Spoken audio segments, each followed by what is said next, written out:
Hello guys, so let me introduce you. My name is Pooja Shukla and I am preparing for NET GATE JRF. So guys, आज मैं आपको ये बताना चाहती हूँ कि जो मिस्टेक मैंने अपनी प्रिपरेशन में करी, एक्चुअली में मैंने अपना MSc 2022 में कंप्लीट किया ऑन नवंबर. सो मैं ये चाहती हूँ कि जो मिस्टेक्स मैंने की हैं आप लोग वो ना करो. आप एकदम कंसिस्टेंट होके अपनी स्टडीज़ को लेके चलो तो आपका फ़र्स्ट अटैम्प्ट में ही निकलेगा.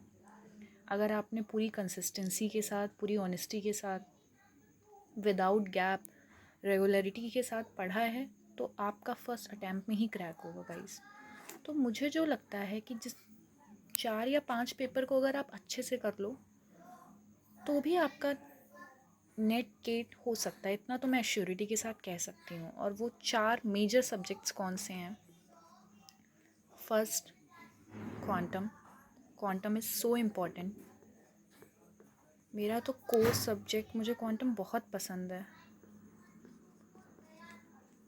समझ में भी आती है इसलिए अच्छी भी लगती है. क्वांटम मैकेनिक्स, जब आप बहुत डीप किसी ऐसे टीचर से पढ़ोगे जिसने आपको बहुत अच्छे से पढ़ाया है ना, तो आपको बहुत अच्छी लगेगी. Sorry for camera guys. And second is classical mechanics. So basically आप इन दोनों में डिफरेंस तो जानते ही होंगे, क्लासिकल और क्वांटम में.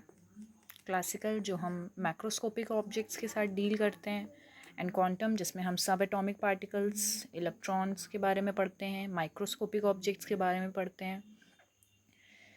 So third is electromagnetic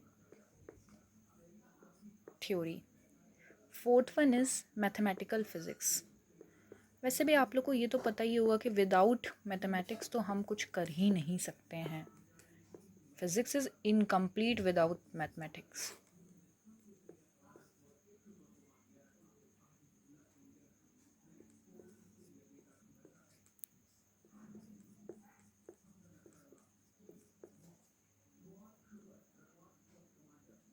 And fifth one is thermodynamical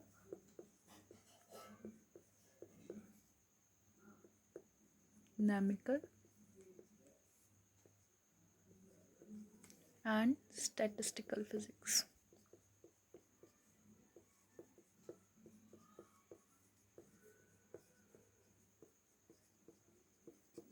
अगर आपने ये पांचों पेपर अच्छे से कर रखे हैं, सारे असाइनमेंट्स, सारे PYQs इनके लगाए हुए हैं, तो मुझे नहीं लगता कि आपको नेट गेट क्रैक करने से कोई भी रोक सकता है. बाकी जो हमारे एटॉमिक, सॉलिड स्टेट, न्यूक्लियर, ये पेपर जो इतने इम्पॉर्टेंट नहीं हैं, अगर मैं कंपेयर करूँ इन पांचों से, तो अगर आपने इन पांचों को अच्छे से प्रैक्टिस करके लगाया है तो मुझे नहीं लगता कि कोई प्रॉब्लम होनी चाहिए आपको क्रैक करने में. तो गाइस, ये मेरा जस्ट एक इंट्रोडक्शन वीडियो था. इसमें मैंने आपको ये बताया कि आप पहले जो 5 सब्जेक्ट हैं इस पर बहुत अच्छे से अपना कमांड बना लो. और इन पांचों में अगर आपने एक बार कमांड बना लिया ना तो कोई भी नहीं रोक सकता है गाइस आपको. तो मेरे जो अगले वीडियोस आएंगे उसमें मैं अपना सबसे पहला सब्जेक्ट शुरू करूँगी क्वांटम मैकेनिक्स. क्वांटम मैकेनिक्स में मैं अपने सारे जितने मैंने पढ़े, मैंने